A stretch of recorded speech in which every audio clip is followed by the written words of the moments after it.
नमस्कार। स्वतन्त्र राष्ट्रिय अभियानका देशभरि तथा विदेशमा समेत रहनुभएका सम्पूर्ण सदस्य साथीहरू, विभिन्न विभागका पदाधिकारी र सदस्य साथीहरू, वडा कमिटीदेखि केन्द्रीय समितिका साथीहरू, सबै साथीहरूमा विशेष जानकारीका लागि म उपस्थित भएको छु।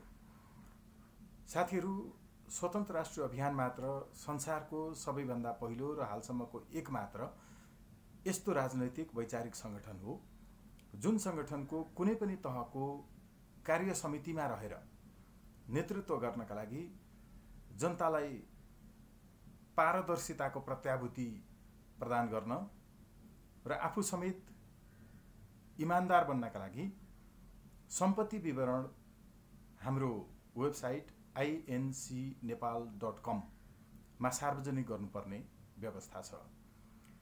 अब कसैले पनि हामी अरु जस्तो होइनौं, हामी इमानदार हौं, जुन जोगी आए पनि कानै चिरेको होइन, जोगी नै बोलाउने हो भने कान चिरेको मात्र इमानदार हुन्छ, तर जुन जोगी आए पनि कानै चिरेको हो भनेर भन्ने आह्वान हाम्रा हकमा लागू हुँदैन भनेर प्रमाणित व्यवहारमै गर्नका लागि सम्पत्ति विवरण सार्वजनिक गर्नुपर्ने हुन्छ। सदस्य साथीहरू जो साधारण सदस्य हुनुहुन्छ, सदस्यता मात्र प्राप्त गर्नुहुन्छ, उहाँहरूका लागि हामीले अहिले यसलाई बाध्यकारी व्यवस्थाको रूपमा लागू गरेका छैनौं। तर नेतृत्व नै गर्ने हो भने, भ्रष्टाचारको विरोध गर्ने हो भने र अरूको स्रोत नखुलेको सम्पत्ति राष्ट्रियकरण गर्नुपर्छ भन्ने माग उठाउने र त्यो विचारको नेतृत्व गर्ने हो भने सबैभन्दा पहिला आफूले नै सम्पत्ति विवरण सार्वजनिक गरेर मात्र अनि यो विचारको, संगठनको र अभियानको नेतृत्व गर्न र अरू साथीहरूलाई सदस्य बन्न आह्वान गर्न नैतिक बल रहन्छ। जसको यो नैतिक बल देखाउने साहस हुँदैन, उनीहरू यो विचारलाई सम्मान गर्न, समर्थन गर्न र बढाउनका लागि सदस्य बन्न सक्नुहुन्छ। सबैले जरुरी नहुन पनि सक्छ। एउटा अत्यन्त सामान्य किसान, मजदुर, विद्यार्थी जसको आफ्नो दैनिक रोजीरोटी बिना छाक टर्दैन, उहाँहरूले आफ्नो विद्यार्थीको कर्तव्य पूरा गर्नका लागि कुनै आय आम्दानीको काममा लागिसक्नु भएको छैन, लाई समेत सम्पत्ति विवरण सार्वजनिक गर्न बाध्य बनाइनु उचित होइन। यसैले हामीले ती साथीहरूका लागि सम्पत्ति विवरण सार्वजनिक गर्न बाध्य छैन, तर इच्छा रहेमा सार्वजनिक गर्न सकिनेछ। पहिला सम्पत्तिको आफ्नो विवरण स्व घोषणा गर्न दिनु र उहाँहरूलाई सुरुमै कुनै पनि अविश्वास नगर्नु पनि धर्म हो। यो धर्मका साथ हामीले पहिला आफ्नो सम्पत्तिको विवरण आफैले सार्वजनिक गर्न यो विकल्प दिएका हौं। यो विकल्प पश्चात हामी भित्रैको 3 वर्ष अघि गठन भएको दिनेश सत्यालज्यूको नेतृत्वमा रहेको स्रोत नखुलेको सम्पत्ति राष्ट्रियकरण गर्ने राष्ट्रिय आयोगका साथीहरूले हामीले घोषणा गरेको सम्पत्तिको स्रोतको लेखाजोखा गर्नुहुनेछ। तत्पश्चात यो पहिलो चरणले पूर्णता प्राप्त गर्नेछ। तर अहिले स्वतन्त्र राष्ट्रिय अभियानमा यसपूर्व गलत ढंगले सम्पत्तिहरू आर्जन गरेका साथीहरू जो केही कमिटीहरूमा हुनुहुन्थ्यो भन्ने अहिले प्रमाणित भएको छ कि उहाँहरूले सम्पत्ति विवरण सार्वजनिक गर्नुभन्दा अभियानलाई नै विभिन्न आरोप लगाएर अभियानबाट अलग हुने कामहरू गर्नुभएको छ। र कतिपय साथीहरूलाई हामीले सम्पत्ति विवरण सार्वजनिक नगर्ने हो भने अभियान छोड्नुस् र खोलेर यो कुरा लेखेर बताइदिनुस् भन्ने आग्रह गरेपछि कतिपय साथीहरूले आफै राजीनामा पनि गर्नुभएको छ। हामी उहाँहरूको इमानदारीता एउटा मात्रै चरणको भए पनि जो देखिएको छ त्यसलाई सम्मान गर्छौं, स्वागत गर्छौं र उहाँहरूलाई धन्यवाद ज्ञापन गर्छौं कि उहाँहरूले स्वतन्त्र राष्ट्रिय अभियान सम्पत्ति विवरण सार्वजनिक नगर्ने व्यक्तिहरूले कुनै पनि वडादेखि केन्द्रसम्मको कमिटीमा नेतृत्व गर्न नपाउने सङ्गठन हो भन्ने प्रमाणित गर्न सहयोग गरिदिनु भयो। त्यसै गरी केही साथीहरू जो हिजो गलत ढङ्गले विभिन्न राजनीतिक सङ्गठनहरूमा लागेर लुटपाटहरू समेत मच्चाएर ब्याङ्कहरू समेत लुटेर व्यक्तिका सम्पत्तिहरू पनि आफ्नो बनाएर कब्जा गर्दै हिँडेर अनि स्वतन्त्र राष्ट्रिय अभियानमा आएर जोडिएपछि चाहिँ भ्रष्टाचारको विरोध गर्न पाइन्छ र आफूलाई शुद्धिकरण गर्न पाइन्छ भन्ने सोचेर आउनुभएको थियो। ती सबैलाई हामीले सम्पत्ति विवरण तत्काल सार्वजनिक गर्न भनेपछि नमान्नु भएर अभियानलाई नै विभिन्न आरोपहरू लगाउँदै तर स्वतन्त्र राष्ट्रिय बीचमा केही शब्दहरू जोडेर पछि अभियान नै थपेर अरू कुनै सङ्गठनहरूको नामाकरण गरेर विधानलाई पनि हुबहु जसो चोरी गरेर अनि अरू अभियानहरूको नाममा पनि साथीहरू जुट्नु भएको छ। यसको लागि पनि उहाँहरूले यो सम्पत्ति विवरण सार्वजनिक गर्नुभन्दा सङ्गठनलाई छोडेर हामीलाई शुद्ध नै रहनका लागि बाहिरिनु भएकोमा पनि हामी धन्यवाद ज्ञापन गर्दछौँ। र उहाँहरूले नाममा केही कपी गरेर विधानलाई केही कपी गरेर व्यवहारलाई पनि हामी जस्तै बनाउन सक्नुहोस् भन्ने हामी शुभकामना व्यक्त गर्दछौँ। नाम र विधान समेत फरक गर्न नसक्नुहुने साथीहरूको जति जति क्षमता छ कम्तीमा अक्कल पुर्याएर नक्कल गर्न सक्ने क्षमताको पनि हामी कदर गर्दछौँ।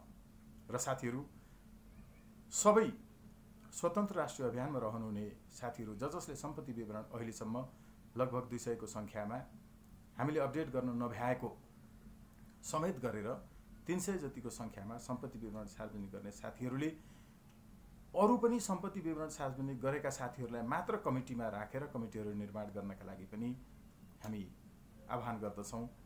र यो सङ्गठनको भद्र निर्देशन पनि हो कि सम्पत्ति विवरण सार्वजनिक नगर्ने साथीहरूलाई सदस्य रहिरहनका लागि उपसमितिहरूसम्ममा उहाँहरूको क्षमता विज्ञतालाई हेरेर पछि निश्चित समय दिएर सम्पत्ति विवरण सार्वजनिक गर्नका लागि मात्रै समेट्न पनि आह्वान गर्दछौँ।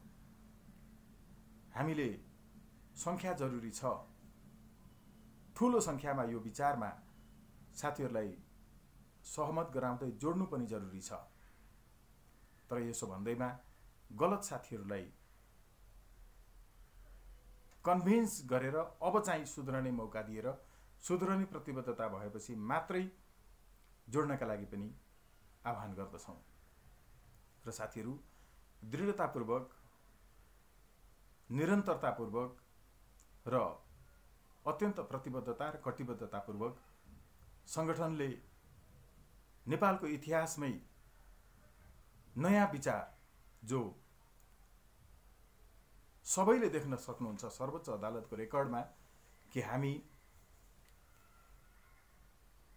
जनताबाट प्रत्यक्ष निर्वाचित विकास खर्चलाई पटक पटक निर्वाचनमा खर्च गर्न नपाउने बरु सरकारको प्रमुख मरेर गए पनि दोस्रो वरियताकोले तेस्रो वरियताकोले चौथो वरियताकोले 15 जनासम्म मरे भने मात्रै अनि चुनाव गर्न पर्ने, अर्को चुनाव चाहिँ गरेर जनतालाई दण्ड दिन नपाउने व्यवस्था पनि संसारमा छन्।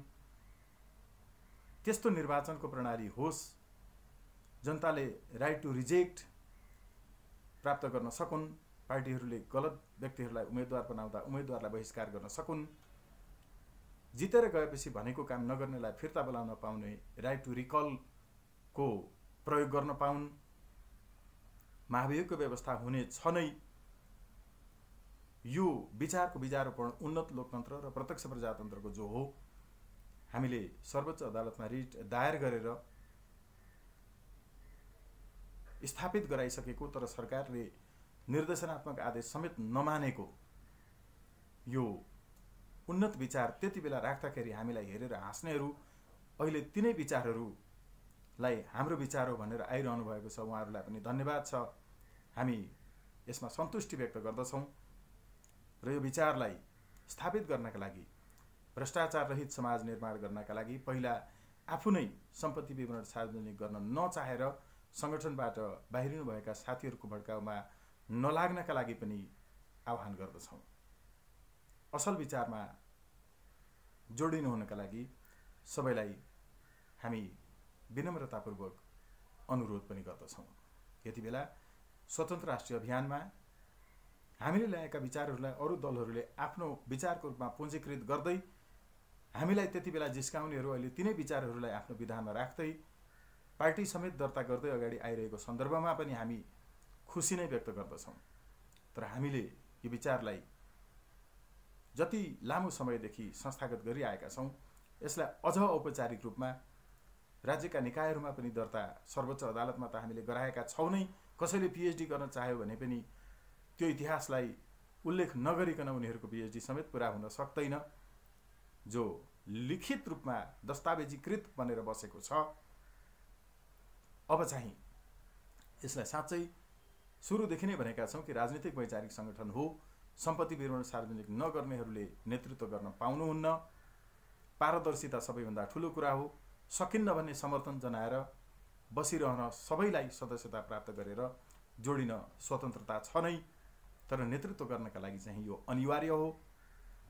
हामी यति बेला सम्पत्ति विवरण सार्वजनिक गर्न इन्कार गर्नेहरूको एउटा केही व्यक्तिहरूको समूहले भड्काउ सुरु गर्न लागेकोमा त्यसतर्फ नअल्मलिनु हुनका लागि पनि आह्वान गर्दछौँ र पारदर्शिताको पक्षमा रहनुहुनेहरू एक थरी जनतालाई भ्रष्टाचारको विरोधी हुँ भनेर झुक्क्याउँदै आफू चाहिँ अपारदर्शी ढङ्गले सम्पत्ति विवरण समेत सार्वजनिक नगर्ने र अभियान चलाएको भन्दै गलत ढङ्गले अन्यत्रबाट रकमहरू उठाएर आफ्नो जीविका चलाउनेहरूलाई समयमै चिनेर स्वतन्त्र राष्ट्रिय अभियानको मूल अभियानमा सहभागी हुनका लागि र हाम्रो नाम र विधान नै चोरी गरेर अपारदर्शी र सम्पत्ति विवरण सार्वजनिक गर्ने कुराका विरोधीहरूको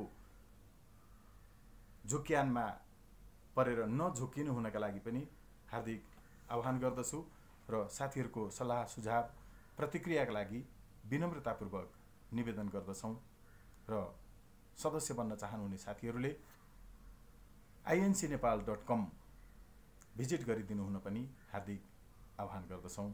धन्यवाद, नमस्कार साथीहरू।